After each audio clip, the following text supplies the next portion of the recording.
I'd spent 43 years in the city, 43 years of noise, concrete, and landlords who never fixed the heat. So when I finally saved enough to buy a small home just outside Aurora Pines, I thought I'd found peace. The house wasn't much modest, with a crooked porch swing and a patch of yard that hadn't seen love in a decade.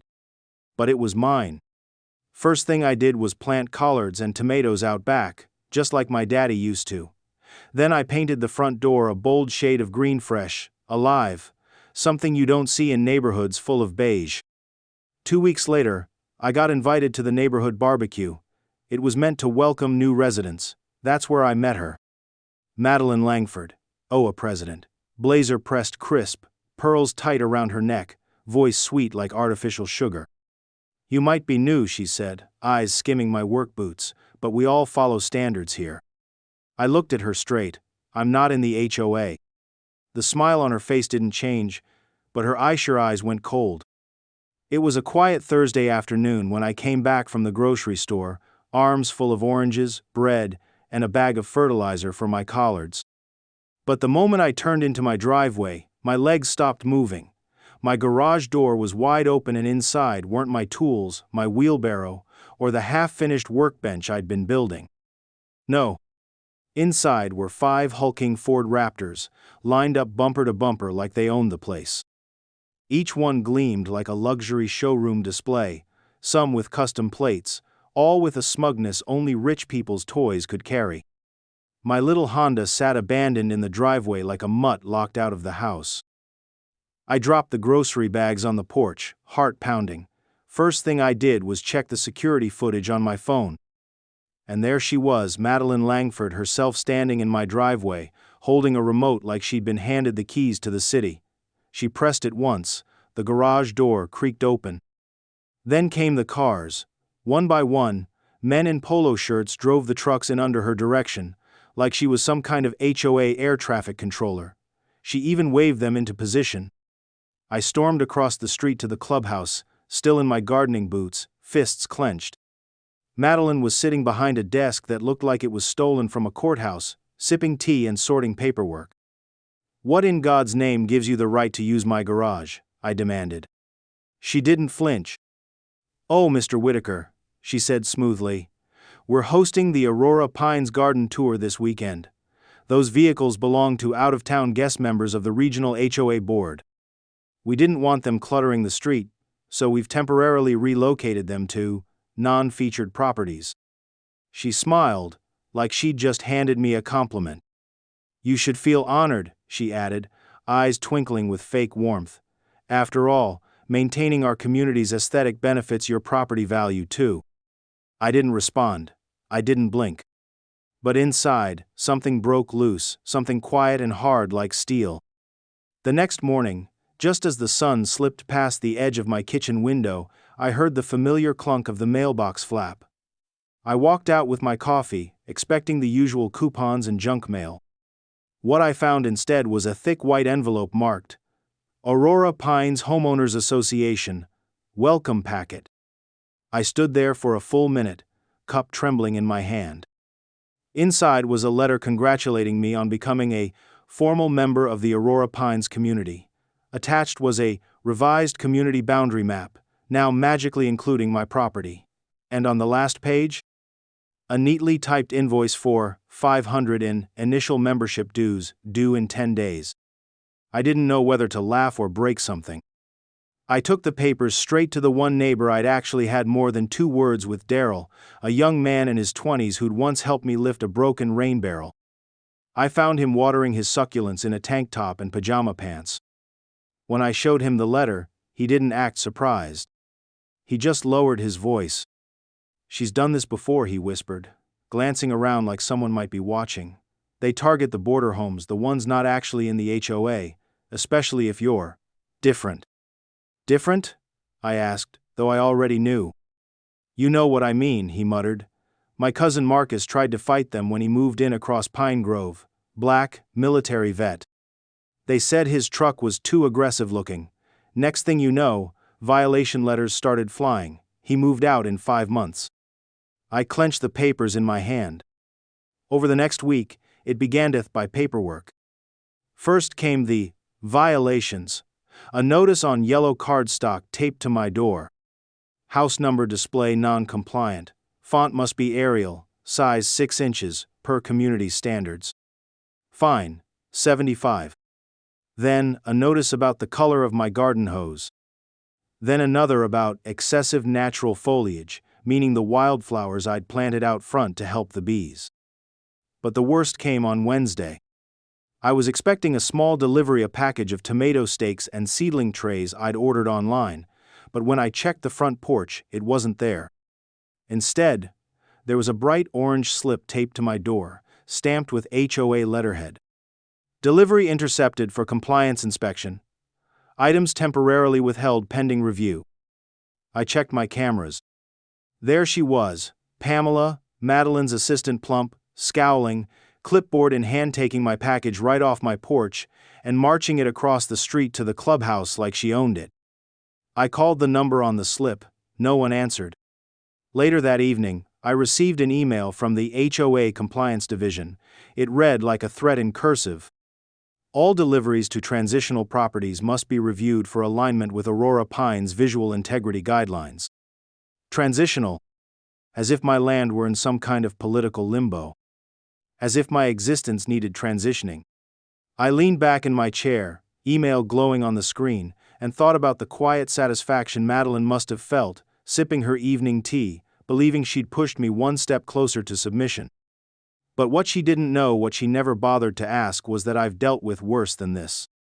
I didn't survive redlining, layoffs, and raising 2 sons in a city that never wanted us just to be undone by a HOA president in a black blazer and pearl necklace. They had declared war. But they didn't know whose land they were standing on. Yet, by the start of the second week, it was no longer subtle. Every morning, like clockwork, a figure would stroll past my property, phone in hand, camera lens peeking just over the edge of a coffee cup or notepad. Different faces, same game.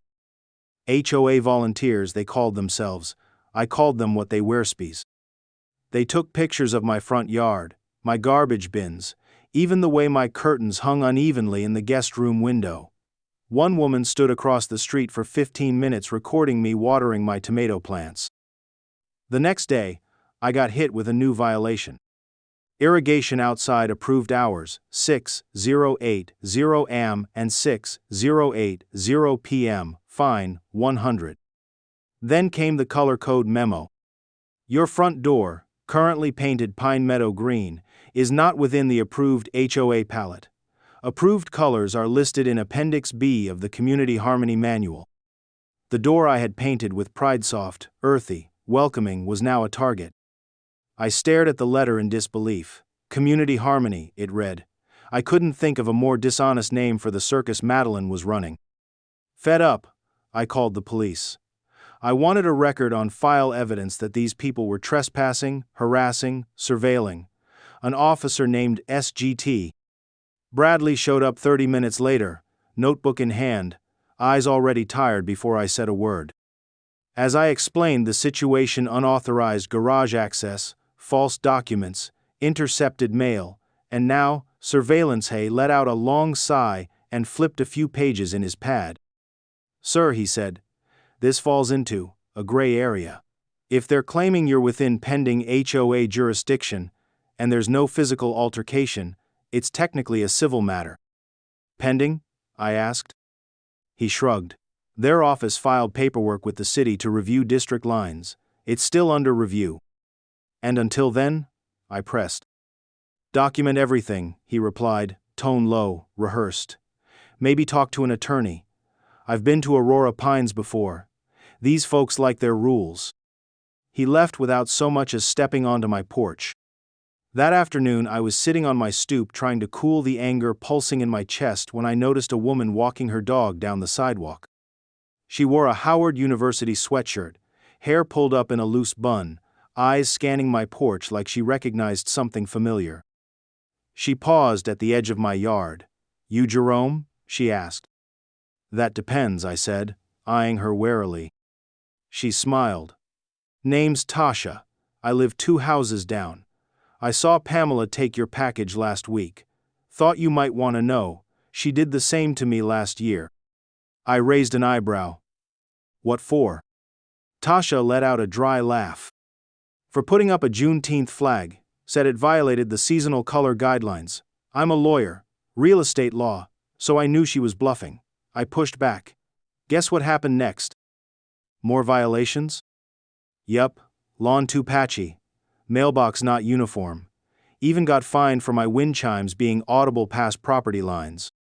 She stepped onto my porch without asking. She does this, Jerome, especially with us. If you're black, brown, an immigrant, or don't blend into her idea of harmony, you're a target. I didn't need convincing. I'd lived enough to recognize that tight, weaponized smile Madeline wore every time she said, for the good of the community. You planning on leaving? Tasha asked. I looked at her. Not a damn chance. Her smile widened. Good. Because I've got files, case law, OA boundaries, and some friends on the city planning board who hate being lied to. That was the first time in weeks I felt something other than anger. I felt armed. Not with fists or fury, but with knowledge. With someone who'd seen the beast up close and lived to warn the rest. Madeline had started a war over paint, plants, and principle. She just didn't realize she'd picked the wrong man. And now, the wrong neighbor, too. Tasha wasn't just sharp, she was relentless. By the end of the week, she'd unearthed the original HOA formation documents from the county records office. Thick, brittle papers with faded ink, signed in the early 90s. In bold, boxed-in lettering was a line that made my heart kick against my ribs. Eastern boundary of Aurora Pines ends at Lot 142. My lot? Lot 144. Not just outside the line, 2 lots beyond it. Undeniably, legally, and unequivocally not part of the HOA. Tasha dropped the papers onto my kitchen table like a smoking gun. There it is, she said, arms crossed, her voice the calm before a storm. They've been bluffing. Everything Madeline sent you, violations, dues, fake maps, is fraudulent. I sat back, staring at the documents, the lines, the notary stamps. For the first time in weeks, the fog of helplessness began to lift. But I knew better than to think truth alone would stop someone like Madeline Langford. Bullies like her didn't step down when proven wrong, they just got louder. That's why we got to work. Tasha helped me compile everything. The security footage of her using the remote to open my garage. Copies of violation notices for rules I was never subject to. Screenshots of the HOA emails. The falsified map with my property wrongly highlighted. The audio clip of Pamela explaining pending integration, like she was annexing a country. We started a file the Langford file and added to it daily. And when Tasha posted a quiet message in a private Facebook group for residents of Aurora Pines, the replies trickled in. I thought it was just me. She told me I'd lose property value if I didn't comply. She cut down my son's pride flag the week after we moved in. They towed my car for having a veteran's plate from out of state. People had stayed quiet out of fear. Now, seeing someone push back, they were finally speaking. But it didn't take long for Madeline to sense that fear was slipping from her grip. It happened on a Sunday night. I had just turned off the lights when a sharp hiss of aerosol broke the silence outside. I checked the porch cam, but the angle was too tight. By the time I got to the door, whoever it was had gone. Spray painted across my garage in jagged red letters were the words, "Outsiders lower value." The words bled down the panels like wounds. I stood there, barefoot on cold concrete, staring into a hatred that had finally shown its real face. No longer hidden behind HOA letters or committee smiles. I didn't call the police, not yet. I cleaned it myself. Brush, bleach, elbow grease. Tasha offered to help. I declined. I needed to do it alone. Every stroke of the rag was a declaration. You will not erase me, not from this land, not from this life. The next morning, I went to the hardware store. Came back with 3 security cameras, a motion floodlight, and 2 signs I'd ordered overnight from a local print shop. White background, black bold letters. Private property, not subject to HA jurisdiction. I installed them myself. 1 in the yard. 1 on the fence. one right above the garage where the red letters used to be. That same evening, Madeline passed by on her usual sunset walk. She paused at the sign, lips tight, hands clasped too neatly in front of her. She didn't speak, but her eyes narrowed like someone realizing the bait had already been swallowed and the trap was closing. She smiled. That smile, the one I'd seen since the barbecue. The practiced one, hollow. This time, I smiled back. But mine wasn't hollow. Mine had teeth.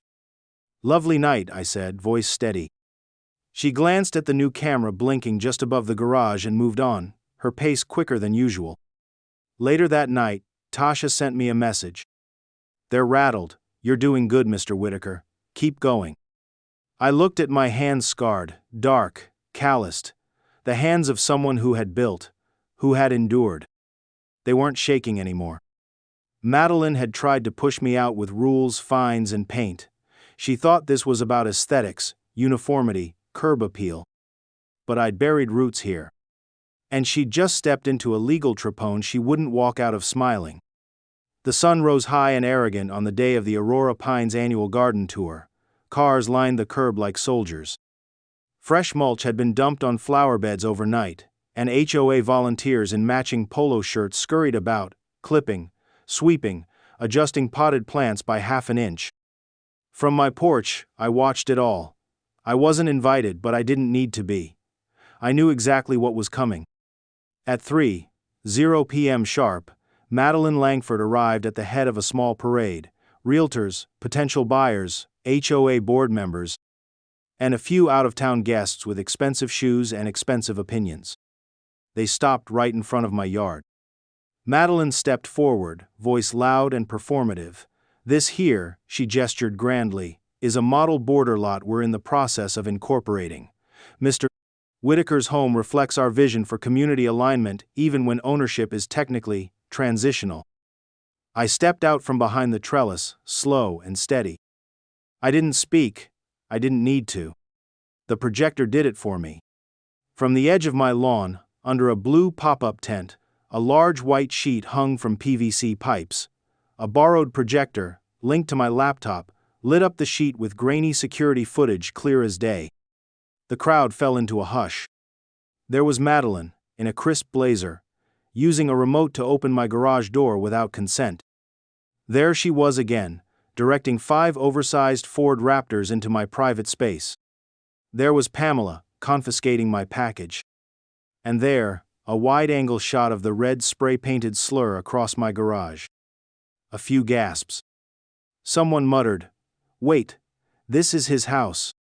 I let the silence hang. Then I walked slowly to the front of the group, turned off the projector, and looked Madeline straight in the eye. She was frozen, shoulders rigid, pearls tight against her throat, but the mask cracked only slightly. "This is highly inappropriate," she snapped. "If you have concerns, we'll handle them through official HOA channels." I reached into my back pocket and pulled out a sealed envelope, already addressed, already stamped. "I already did," I said. Madeline didn't take it, so I held it higher, for the crowd to see. "This is my formal complaint, filed with the State Real Estate Commission and copied to the County Ethics Board.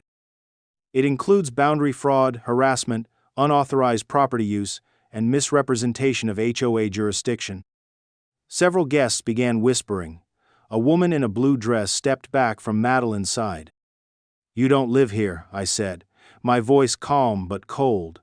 "You don't own my land, and you sure as hell don't get to use it to sell your lies."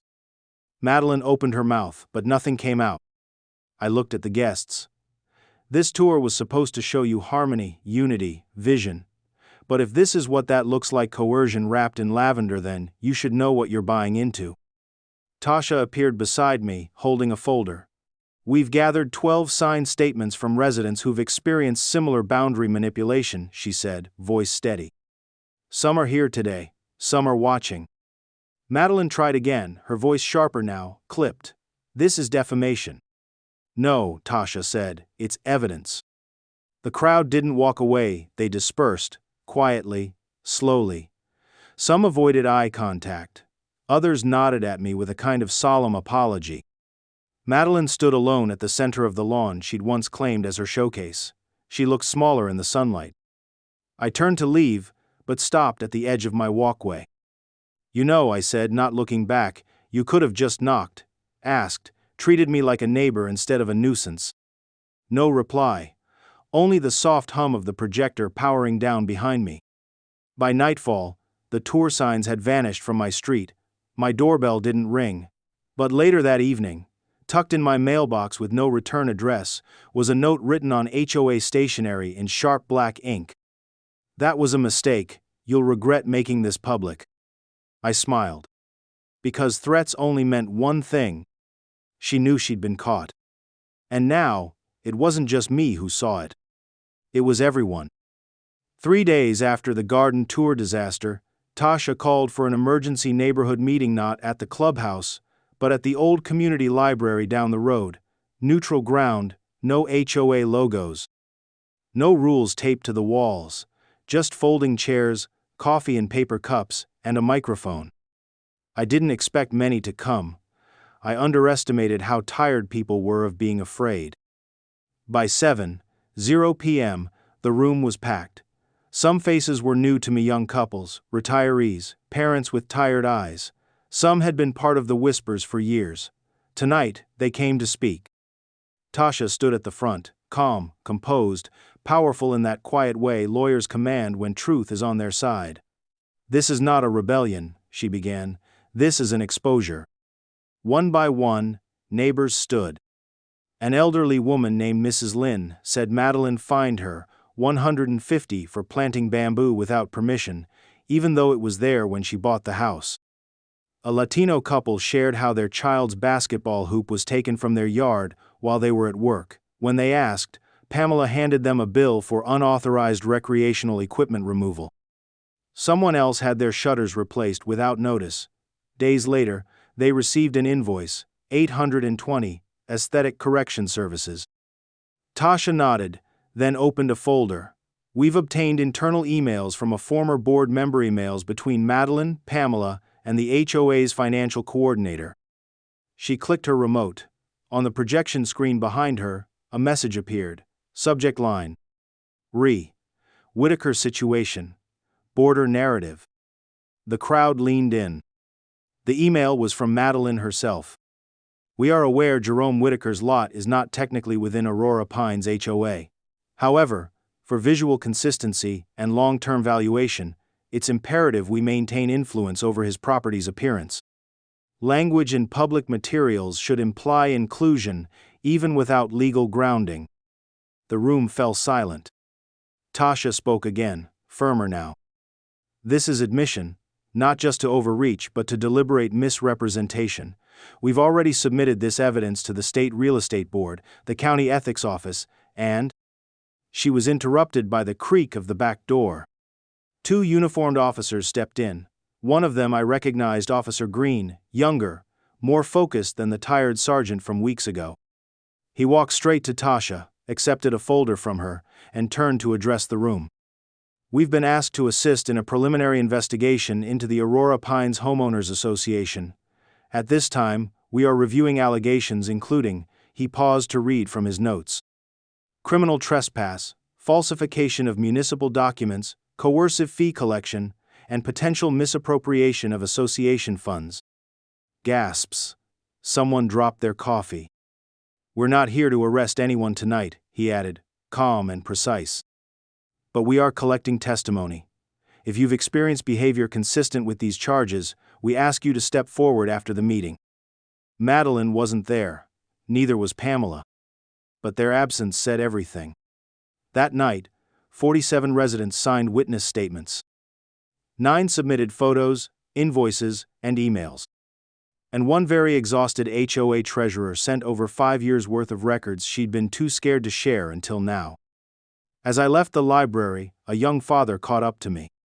"You were the first one to push back," he said, holding his son's hand. "We all felt it, but you showed us we didn't have to take it."